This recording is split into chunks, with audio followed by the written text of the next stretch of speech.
Hi everyone, a very good morning to all of you. Today is 29th of February and I welcome you all to the Hindu newspaper analysis discussion. So guys, in this today's session, we are going to discuss all the important articles from the Hindu newspaper. Also, we are going to take up important relevant articles from other sources also which are important for your examination. Now, this particular session has been divided in 5 parts. First, we are going to see some specific articles for mains examination. And here from Hindu, we have today 3 articles from mains examination. Now, this particular article is from Hindu. It talks about the Indians who are getting employed in dangerous occupations. Recently, in Russia, there were some Indian citizens who were employed in the non-combat roles. So, we are going to see this dimension here. Economic case for investing in India's children, early childhood care and education we are going to discuss here. India's fight against rare disease. So, the rare diseases and issues dimensions related to rare disease we are going to see here. Then after that, Gaganyaan. Okay, so 4 astronauts for Gaganyaan. Their names have been announced. We are going to see that. Exercise the Dharma. Okay, and Africa Club. These articles are for prelims examination and for mapping. We are going to cover Atlantic Ocean in the today's session.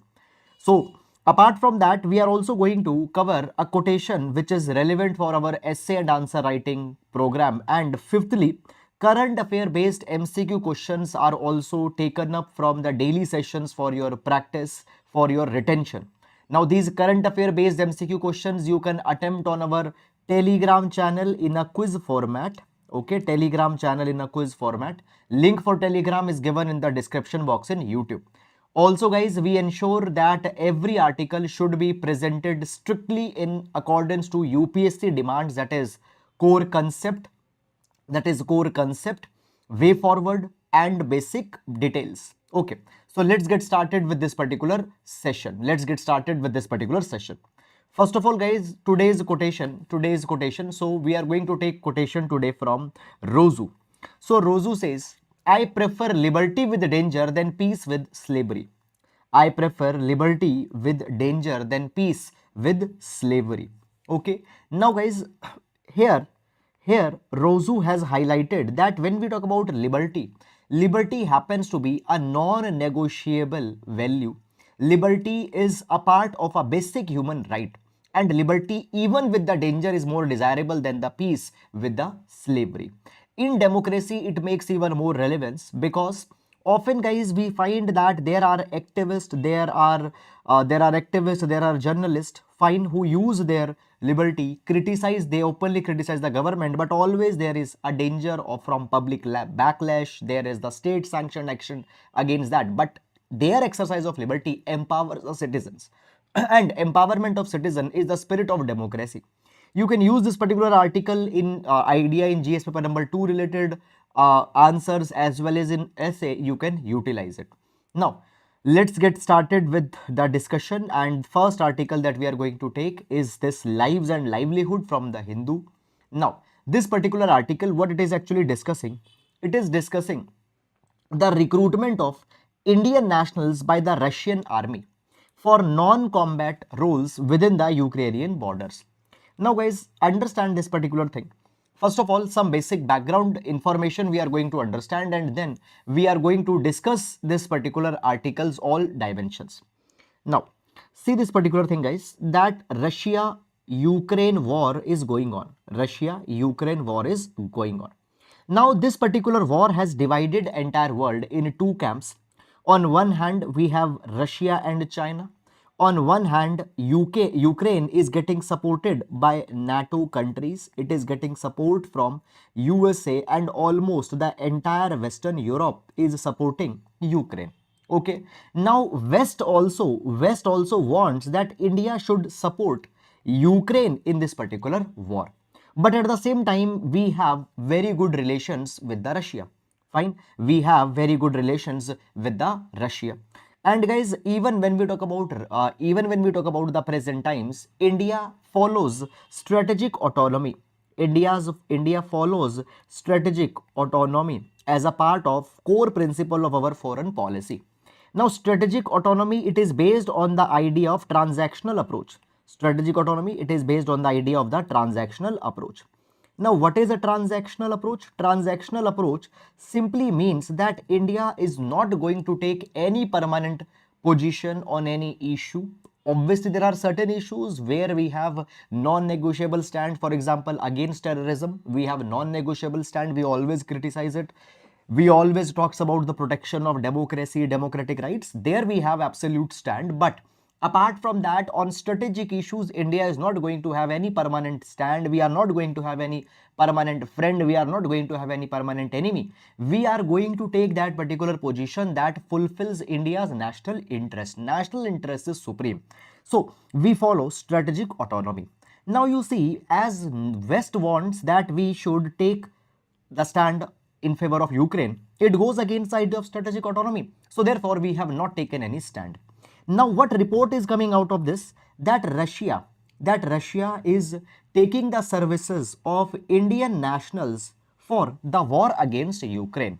Now, guys, it is being said that they are being used, their services are being used into the supportive roles, non-combat roles, non-combat supportive roles. However, some media reports have been said that they are also being forced to fight. Okay, but as of now, what official stand is that in non-supporting roles, their services are being used. Now, guys, they are Indian nationals and they are supporting Russia in the war against Ukraine. On the strategic front also, it has certain issues. You can see this particular thing. Also, guys, it is the duty of Indian state to protect its nationals wherever they are. Now, as they are in the war zone, okay, war zone or the conflict zone, so it is India's responsibility to rescue them, to evacuate them. And also this particular entire issue opens up a lot of debate. Now understand this particular thing, that India, a large number of migrants are going to other countries. India has one of the largest diaspora. Diaspora are the people of a particular country living in other country. For example, Indian or Indian origin people living in other countries, they are the India's diaspora. Now, we have one of the largest diaspora in the world, and a large number of people go to Middle East, they go to Africa, they go to countries which are having active disputes. Now, many of them might be at such kind of risk. So we need to consider this entire dimension. We need to consider this entire policy. Okay, so there are certain issues that will come here in this particular direction. So basically, guys, it shows that immigrants, they are being lured and they are being sent to conflict zones. Indians are being lured, they are being attracted and they are being sent to these conflict zones. There are the agents who under false employment promises are sending them to conflict zones. For example, they are being promised that they will be given the job of a construction worker, they will be given the job of a chef or something like that, and then they are pushed into these kind of non-combat roles. Now, what has happened? First of all, core issue that comes in this particular direction is that Ministry of External Affairs has finally acknowledged that a few Indians were recruited for supportive roles and government is making effort to ensure that they are discharged as early as possible. Now, first issue that comes here is that government has responded quite late. It has responded particularly when media reports have highlighted that how Indian people are being forced to participate in Russia-Ukraine war. So, Ministry of External Affairs should have been more proactive rather than acting after the media reports. It should have taken this cognizance, it should have taken this particular matter in the cognizance. So proactive response was expected. Also, guys, what is happening? There is a need for better awareness. Now understand this thing, that what is happening, many number of times there are the recruitment agents who promise good salaries, and many of the people, because of the economic desperation, they volunteer to go to some other countries. Okay, they don't know that how risky that country is. So basically, we need to raise a better awareness in the common masses that how particular locations have physical risks and other risks also are there. Now also, this particular thing shows that, see, sometimes they knew that what the challenges are, but still they are going. Why they are going? They are going because of the fact that economic desperation is huge. Good employment opportunities are not there in India, and because of these particular fact, desperately they are going. So Recently, what has happened? Consumption and expenditure survey was released. It said that economic condition is improving, but no, that might not be the case. Okay, so providing good jobs in India is also an imperative in this direction. Second is that some way forward suggestions we can understand in this particular dimension. Now, what way forward or what suggestions we can have here? First of all, it is needed that immigration procedure, okay, immigration procedure is needed to be updated. All the Indian people who are going on contract in other country, their contracts need to be thoroughly vetted. There should not be any hidden clause that they can be pushed into such kind of dangerous jobs. It should be ensured that these contracts, they are going through the due diligence. It should not happen that they are hired for X work but they are being used for the Y work. So contracts that are being signed, they should be thoroughly vetted. There should be thorough due diligence. Then next is that there needs to be the regional cooperation. There needs to be the regional cooperation. So combat network marketing, okay, combat networks, basically what is happening, regional cooperation should be there, so that if they are bound in such kind of combat roles, or if they are bound in some conflict zones, they can be evacuated effectively. Then government need to reassess the government's recruitment policy. Okay, now guys, understand this particular thing, that what happened, you know that on other front there is Ukraine's war, that sorry, on the other front we find this particular thing, that there is Israel's war that is going on. Israel's war that is going on against Hamas. What actually happened? Israel requested some of the construction workers from India. And what happened? Basically what happened? Government released an advertisement that that Israel wants such workers, and many of them volunteered also. Now government need to reassess the recruitment policy, that should we allow going Indian people to conflict zones? For example, Israel, we were allowing them. Should we allow them? So there should be a thorough updation of the recruitment policy. The next thing that comes here is that there should be comprehensive protocols for immigrants. There should be comprehensive protocols for immigrants, that what minimum rights they will be provided in the other country, what minimum social security will be provided to them. Okay, and we need to formulate this entire policy keeping an empathetic side in the mind, keeping empathy in the mind. So that is all about this particular article. And now guys, moving on to the next article.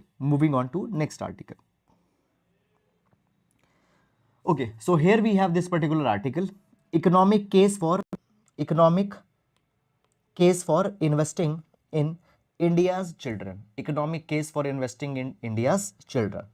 Okay, so basically this particular article we are going to see with respect to GS paper number 2, social justice. Within the social justice, vulnerable sections of society we are going to discuss. Vulnerable section of society.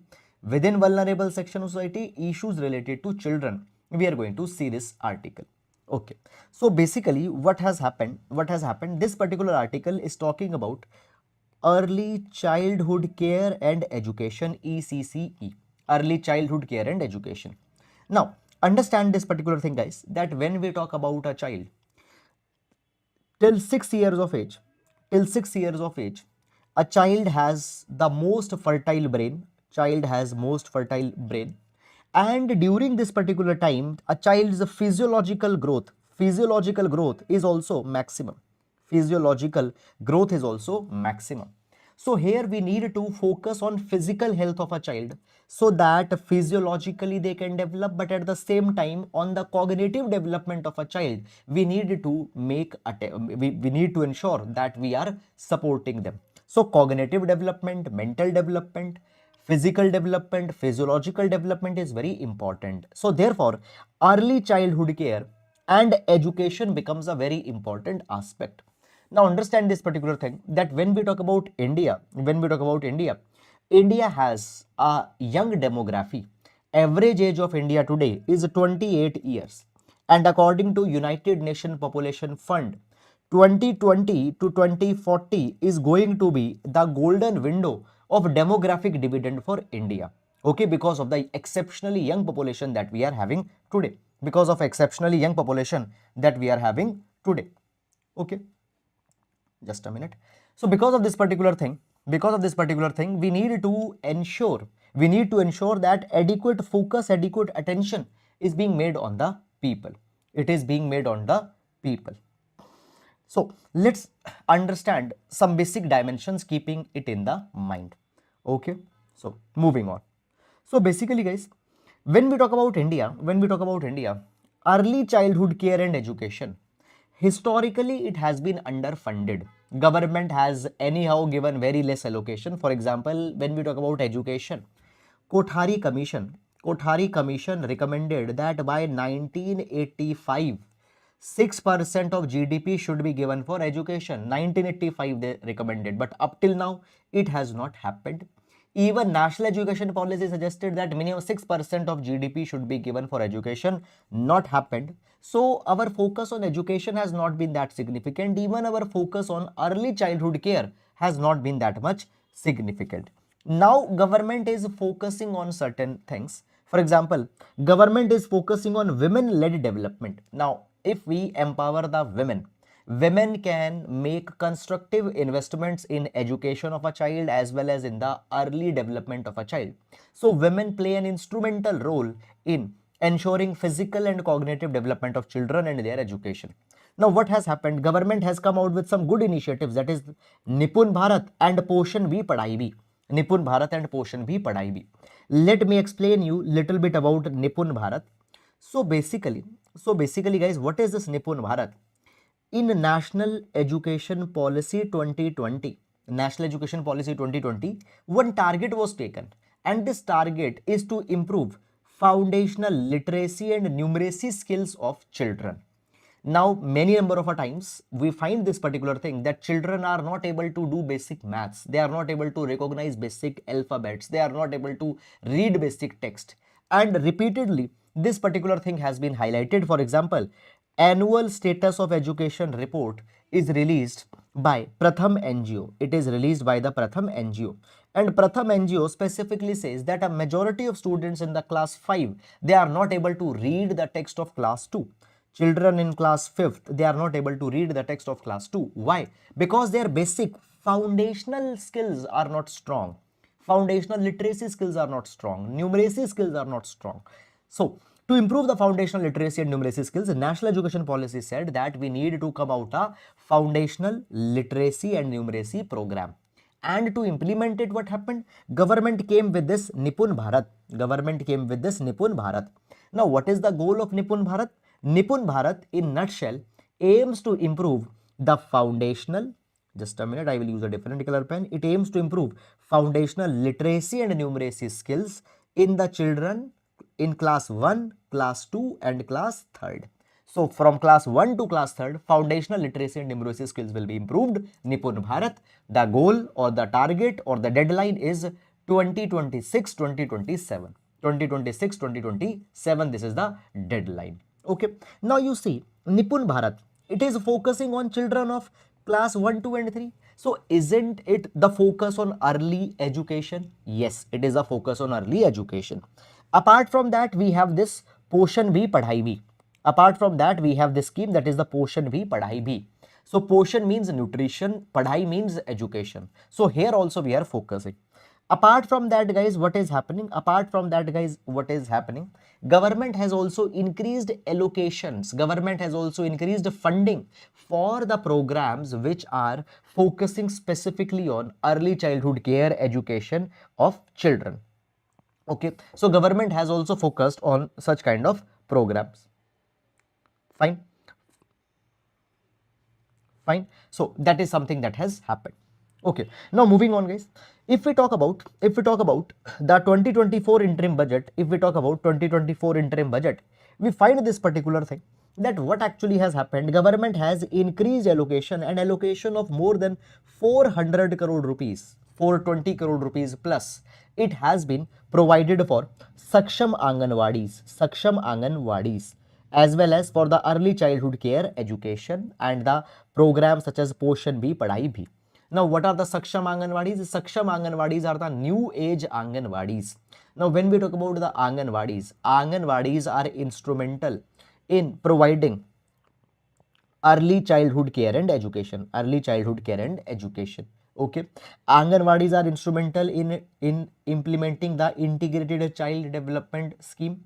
Under integrated child development scheme, there are 6 supplementary services that are oriented towards mothers and children. So if we are upgrading Anganwadis, if we are supporting Anganwadis in a way, what we are going to do, we will strengthen up ICDS also indirectly, which will help the development of children as well as which will also focus on women. Okay, so that is all about it. Now, what are the suggestions in this particular direction? Further, what more we need to do? Number one, we need to increase investment. This interim budget, 400 crore rupees plus have been allocated, but much more budget is needed given the number of children that we have. Also, we need to invest in infrastructure. We need to invest in infrastructure of Anganwadis, infrastructure about for the early education in the schools. We need to ensure capacity building of Anganwadi workers. Okay, then also systematic research is needed. Systematic research is needed. Now see, there are lot of hidden dangers that are there if we don't adequately focus on early childhood care and education. So it should be backed by the robust research that how investing will be helpful and how not investing will be dangerous. Such things need to be seen. The next is that we need to work on the evidence-based policies. Now, what is evidence-based policy? Suppose you allocated 100 crore rupees for a scheme. After at the end of the year, you will see that what was the benefit or what was the impact of that. If impact was positive, next year also money will be allocated. If impact was not positive, some alternative way will be found out that how better that money can be used. So for early childhood care and education, there cannot be one size fit all approach. We need to do a lot of hit and trial. We need to do we might do a lot of errors, and only the thing that is working best needs to be taken forward. Okay, so this is guys all about this particular article. This is guys all about this particular article, and all these particular things you will find here in the notes. Okay, now moving on to next article, India's fight against rare disease. India's fight against rare disease. Now this particular article we are going to see with respect to GS paper number 2. This article will see with respect to GS paper number 2 issues related to health and social justice. Issues related to health and social justice, we are going to see this particular article. Now, first of all, some basic things you need to understand now, and the basic thing is that what a rare disease is. What a rare disease is, you need to understand. Now, basically, a rare disease is that disease which infect very less number of people, less than one person every 1000. Rare disease is one which infects less than one person per 1000, that is rare disease. Now understand, because of the rare disease, there is one problem that see, pharmaceutical companies, they don't have they don't have incentive to do R&D with respect to these particular disease. Now pharmaceutical company, what it does?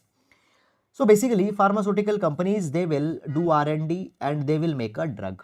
They will sell the drug, and as they will sell the drug, they will make profit. Now, disease which infects very less number of people, pharmaceutical companies don't have incentive to make a product for them, to make a drug for them, to make a therapy for them. So either rare disease, there are no therapies, there are no drugs. If they are there, they are very expensive. They are very expensive. Okay, they are very expensive. For example, SMA. Okay, SMA is a disease, spinal muscular atrophy. It is a disease, and medicine for that is 16 crore rupees. Medicine for that is 16 crore rupees. Now, can you just think that a person from poor family, or even a person from a lower middle income class, or even let's say middle class family can afford this medicine? No, they cannot afford. So rare diseases and their treatment needs to be emphasized. They needs to be emphasized. We cannot ignore it. So this particular article is on the rare disease. Now guys, what has happened recently, rare disease day was observed. Rare disease day was observed, and also we find that recently there was the tragic death of Suhani Bhatnagar from dermatomyositis, which is a kind of a rare disease. Now, when we talk about rare disease, guys, in context of India, there are 450 rare diseases that are there. There are 450 rare diseases that are there. And when we talk about, guys, in the entire world, India shares 1/3 of the rare disease burden. So if 100 cases of rare disease are there in entire world, 33 are in India. 33 are in India. So disease burden in the case of rare disease is also huge in India. It is also huge in India. And basically around 8 to 10 crore people are impacted by the rare disease. Just a minute. Yes.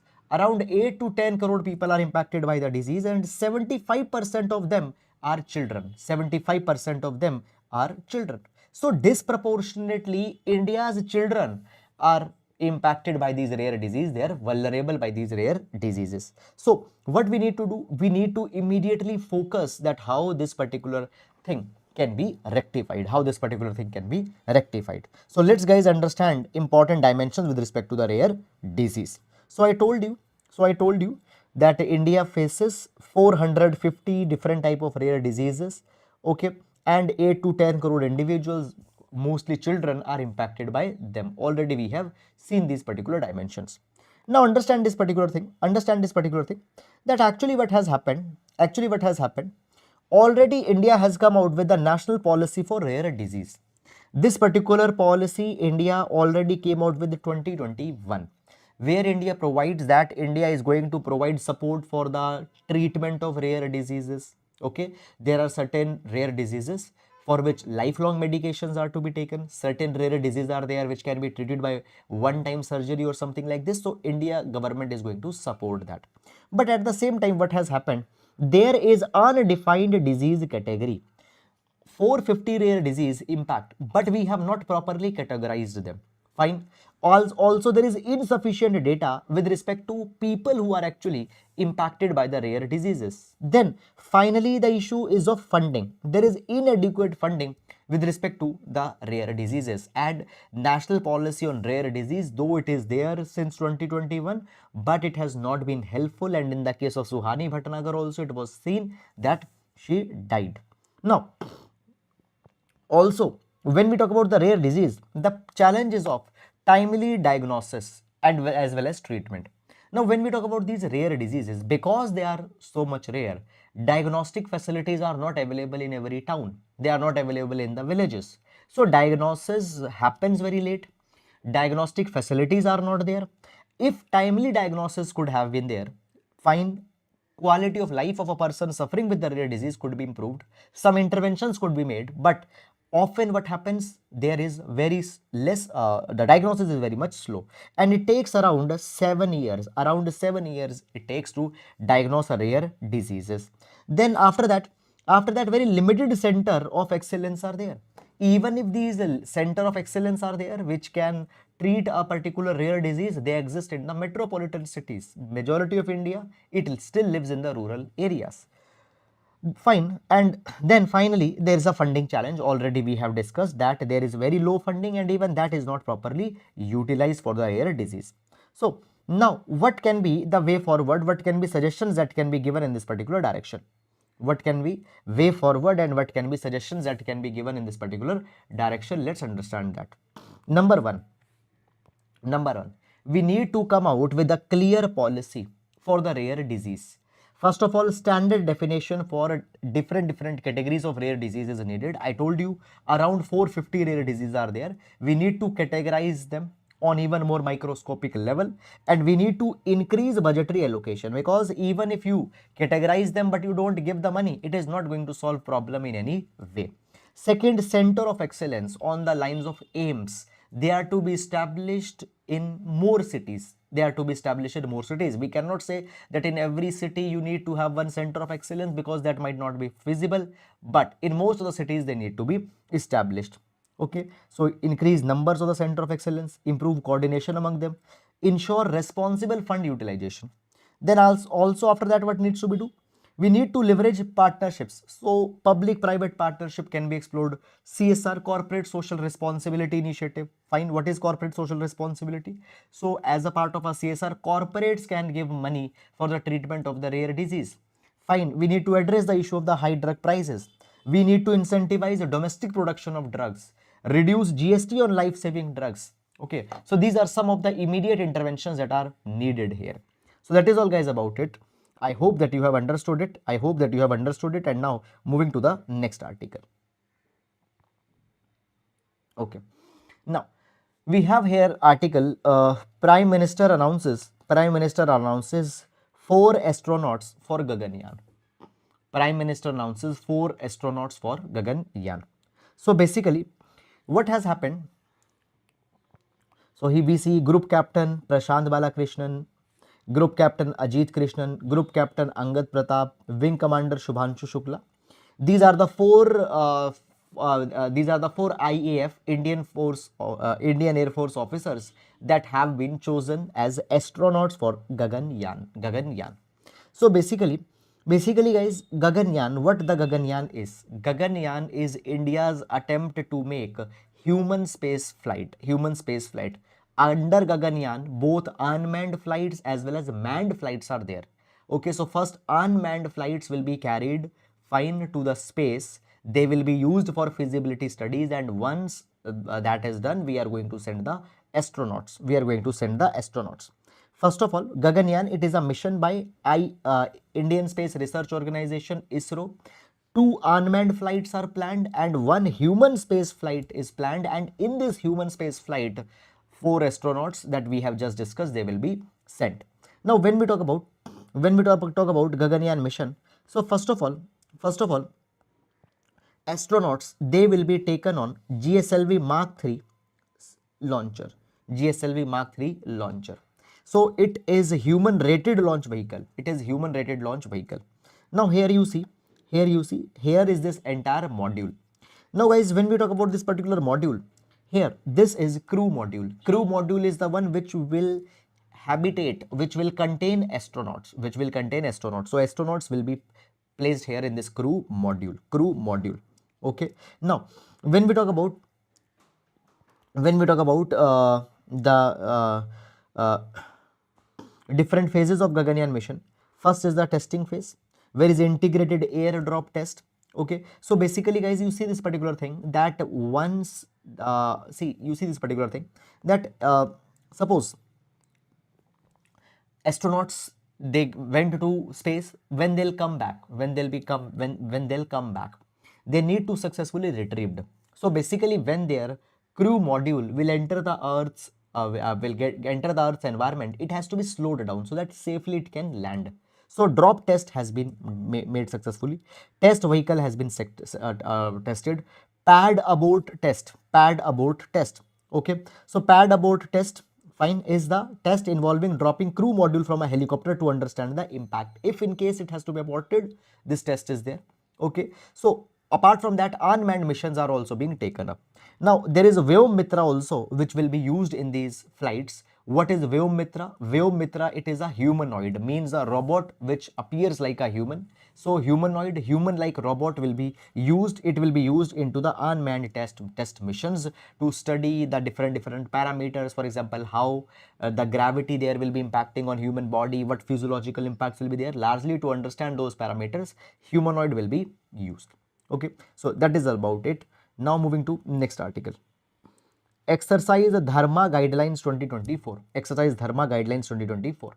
So basically guys, recently the exercise Dharma Guardian, my apologies. So basically recently what has happened, India and Japan, they have conducted Dharma, they are going to conduct the Dharma Guardian military exercise. Now what is this Dharma Guardian military exercise? It is one of a military exercise between India and Japan. Okay, it is a one of a exercise, and this is a 5th edition. What is the aim? Aim is to enhance military cooperation, and this particular exercise is being taken up to share the best practices in conducting tactile operations. Okay, now also when we talk about the Japan, apart from Dharma Guardian, there are other exercises also that are being taken up with the Japan. Malabar exercise, Gymx exercise, and the Shinyu Metri. So Malabar is a naval exercise, Gymx is naval exercise, Shinyu Metri is Air Force. So that is about it. Now moving to next article, we have here Africa Club. Africa Club. Now, what Africa Club is this? So, recently, Africa Club has been announced in the meeting of African Union Summit. African Union Summit. So, recently, 37th African Union Summit was held, and there they have formed the Africa Club. What is Africa Club? It is a finance platform, finance initiative that is oriented towards Africa. That is oriented towards Africa. So what is objective? Objective is to amplify, enhance Africa's influence in the global financial system. Global financial system. So it will mobilize financial instrument, debt instruments, so that Africa's development can be ensured. Right now, if we see major global financial institutions, they are dominated by the West. And because they are dominated by the West, their focus on Africa and Asia has been very much less. So Africa centered Africa Club, which is an attempt by Africa to enhance their financial clout, it has been launched. Now, when we talk about African Union, what is African Union? It is a body having 55 African member states. 55 African member states. It was established in 2018 by African Continental Free Trade Agreement, and headquarter of African Union is in Addis Ababa in Ethiopia. Addis Ababa in Ethiopia. And it has also taken up Agenda 2063 for prosperous integrated Africa with good governance. Now you already might be knowing that there are so many disputes, regional tensions that are going in Africa. So to resolve them and to have an integrated, developed, well-governed Africa, this is the goal. Fine. Now, next is mapping. So today for the mapping, we are going to cover Atlantic Ocean. We are going to cover Atlantic Ocean. Now, why we are covering Atlantic Ocean? Because recently what has happened, scientists, they have discovered that North Atlantic right whale. So this is the type of a whale that is found in the Atlantic Ocean. Their size is getting smaller. Their size is getting smaller. And because their size is getting smaller, their ability to breed is getting impacted, and their population in the times to come might come down. So first of all, let's understand about the species, and then we'll understand about Atlantic Ocean. So when we talk about North Atlantic right whales, this particular whale, it is found in Atlantic Ocean. Atlantic Ocean. This particular whale migrates. In winter, it goes to the warmer water in Atlantic, and in summers, it comes to the cooler water in Atlantic. Okay. Now, when we talk about its IUCN status, it is critically endangered. Critically endangered, and under CITES Appendix 1 means their trade is not allowed. Their trade is not allowed. So basically here you can see Atlantic Ocean. Now here we have Northern Atlantic Ocean, and here we have Southern Atlantic Ocean, and here this particular North Atlantic right whale, largely in the northern part, it is found. Now when we talk about actually what is happening, it has been said that this particular whale, it thrives on planktons. Okay, but what is happening, because of the climate change, plankton availability is going down. And because plankton availability is not there, they are suffering food shortages, and because of the food shortages, they are not able to attain their full ecological biological size. Therefore their size is reducing, and because their size is reducing, their ability to breed, it is getting impacted. So environmental change, human activities, fine, human activities, temperature reduction, what it has led, it has reduced the plankton population. By that, their food is getting their food has been declined. Now when we talk about Atlantic Ocean, some important aspects. So first of all, Milwaukee point or Milwaukee depth, this is the lowest portion, or this is the lowest part of Atlantic Ocean. Where it is located? It is located in north of Puerto Rico. Okay, fine, around 100 miles northwest of Puerto Rico, and it has a depth of 8380 meter. 8380 meter. Now when we talk about some important currents in the North Atlantic Ocean, we have Gulf Stream, North Atlantic Drift, and Labrador Current. Okay, here you can see, fine, North Atlantic Drift, Gulf Stream, fine, Canary Current, fine, Irminger Current, Labrador, fine. Here we have these major currents. Okay. Then when we talk about South Atlantic Ocean, Brazil current, Falkland current, Venezuela current are important one. Okay, fine. Brazil current, Venezuela current. Okay, fine. South Atlantic current. Okay. Then after that, when we talk about the fishing grounds, now this particular region, it is also having rich fishing grounds and Grand Bank located on the southeast of Newfoundland, Canada and Falkland Islands, fine, situated onto the of the coast of Argentina. These are the two most important fishing grounds because of the rich nutrient availability that is there. And one important aspect of the Atlantic Ocean is Sargasso Sea. Sargasso Sea.